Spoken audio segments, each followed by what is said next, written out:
புது வருட பரிசாக காங்கிரசுக்கு ஒரு மாபெரும் வெற்றியை கொடுத்திருக்கிறார்கள் இந்திய மக்கள்.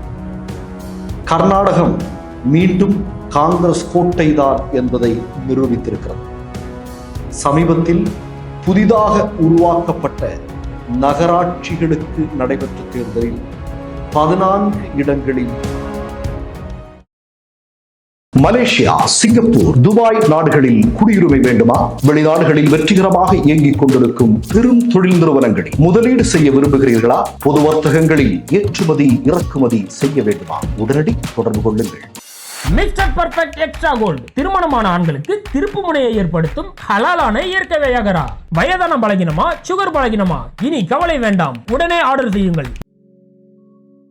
இந்த சேனல் மக்களுக்காக செயல்படுகிறது என்று நீங்கள் நம்பினால், வாய்ப்பிருந்தால் எங்களுக்கு முடிந்த உதவியை செய்யுங்கள்.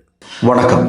புது வருட பரிசாக காங்கிரசுக்கு ஒரு மாபெரும் வெற்றியை கொடுத்திருக்கிறார்கள் இந்திய மக்கள். கர்நாடகம் மீண்டும் காங்கிரஸ் கோட்டைதான் என்பதை நிரூபித்திருக்கிறது. சமீபத்தில் புதிதாக உருவாக்கப்பட்ட நகராட்சிகளுக்கு நடைபெற்ற தேர்தலில் 14 இடங்களில் காங்கிரஸ் கட்சி வெற்றி பெற்று ஒரு இமாலய வெற்றியை பதிவு செய்திருக்கிறது. அதே நேரத்தில் மோடியினுடைய பாஜக 2 இடங்களில் மட்டும்தான் வெற்றி பெற்றிருக்கிறது. அதாவது 2018 வருடம் ஒரு புதிதான ஒரு மாற்றத்திற்கு ஒரு நகராட்சி உருவாகிறது. அதுவரையிலும் அந்த இடம் கிராம பஞ்சாயத்தாக அறியப்பட்டு வந்தது. அதாவது ஹூனசாகி என்று சொல்லக்கூடிய கர்நாடகாவில் இருக்கக்கூடிய ஒரு இடம். இந்த இடம் இதற்கு முன்னால் ஒரு கிராம பஞ்சாயத்தாக அறிவிக்கப்பட்ட இடம். ஆனால் அந்த இடம் ப்ரமோஷன் ஆகி என்ன அப்படின்னா நகராட்சியாக அறிவிக்கப்படுகிறது. நகராட்சியாக அறிவிக்கப்பட்டதற்கு பிறகு நடக்கக்கூடிய இந்த முதல் தேர்தலில், அது மட்டுமல்ல, சட்டமன்ற தேர்தல் நடந்து முடிந்ததற்கு பிறகு கர்நாடகம் சந்திக்கக்கூடிய மிக முக்கியமான முதல் தேர்தல் இது. இந்த தேர்தலில் நீங்கள் பார்த்தீர்களானால் ஏறத்தாழ 16 இடங்கள் நடைபெற்ற இந்த தேர்தலில் 14 இடங்களில் காங்கிரஸ் கட்சி அமோக வெற்றி பெற்றிருக்கிறது. அதாவது காங்கிரஸ் இந்த தேர்தல் முடிவு வர்றதுக்கு முன்னாடி என்ன சொன்னாங்க அப்படின்னா, 13 இடங்களில் நாங்கள் நிச்சயமாக வெற்றி பெறுவோம் என்று சொல்லியிருந்தோம். ஆனால் மக்கள், கர்நாடக மக்கள் எங்களுக்கு ஒரு இடம் கூடுதலாக கொடுத்து 14 இடங்களில் வெற்றி பெற வைத்திருக்கிறார்கள்.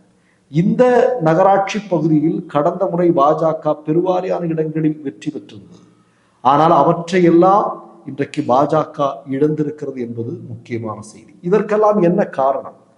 அதாவது சித்தராமையா, டி.கே. சிவகுமார் என்று சொல்லக்கூடிய 2 நபர்கள் கர்நாடகாவில் காங்கிரஸ் கட்சியினுடைய தலைமை பொறுப்பில், அந்த மண்ணினுடைய ஆட்சி பொறுப்பில் வந்ததற்கு பிறகு அவர்கள் நிறைவேற்றி கொண்டிருக்கக்கூடிய திட்டங்கள் மிக முக்கியமான, குறிப்பாக பெண்களுக்காக, அதாவது பேருந்தில் நம்முடைய தமிழ்நாட்டில் இருக்கிற மாதிரி இலவச பேருந்து பயணம்.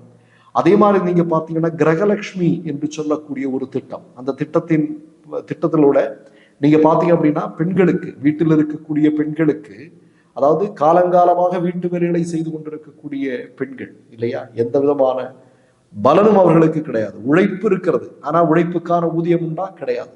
இப்ப 2000 ரூபாய் நாங்க ஆட்சி பொறுப்பிற்கு வந்தால் கொடுப்போம் அப்படின்னு காங்கிரஸ் கட்சி சொல்லுது. அந்த 2000 ரூபாய் மாதம் மாதம் கர்நாடகாவில் இருக்கக்கூடிய பெண்கள் வாங்கி கொண்டிருக்கிறார்கள். அதே மாதிரி மிக முக்கியமான மற்றொரு விஷயம் என்பது ஹிஜாபினுடைய தடை விலக்குவது தொடர்பான விஷயம். சித்தராமையா சமீபத்தில் கூட சொன்னார், கர்நாடகம் முழுக்க ஹிஜாபிற்கு விதிக்கப்பட்டிருந்த தடை நீக்கப்படும் என்று சொல்லியிருந்தது. இதெல்லாம் குறிப்பாக கர்நாடகாவில் இருக்கக்கூடிய பெண்கள் மத்தியில் ஒரு மிகப்பெரிய வரவேற்பை பெற்றிருக்கிறது. அதனுடைய தொடர்ச்சியாகத்தான் இன்றைக்கு இவ்வளவு பெரிய வெற்றியை கர்நாடக மக்கள் காங்கிரசுக்கு கொடுத்திருக்கிறார்கள். நான் இந்த வெற்றியை நான் எப்படி பார்க்கிறேன்னா, 2024 இப்போ தேர்தல் நடக்கவிருக்கிறது, பாராளுமன்ற தேர்தல். உங்களுக்கு எல்லாம் தெரியும், கடந்த பாராளுமன்ற தேர்தலில் மோடி பாஜகவிற்கு பெருவாரியான இடங்கள், அதாவது ஒரு இடத்தை தவிர்த்து மற்ற எல்லா இடங்களிலும் கர்நாடகாவில் பாஜக தான் பாராளுமன்ற தேர்தலில் வெற்றி பெற்றது. அந்த அளவிற்கு பாஜகவோடு மக்கள் ஏமாந்து அவர்களை வாக்களித்து வெற்றி பெற செய்தார்கள். ஆனால் காலம் உருண்டோடியது.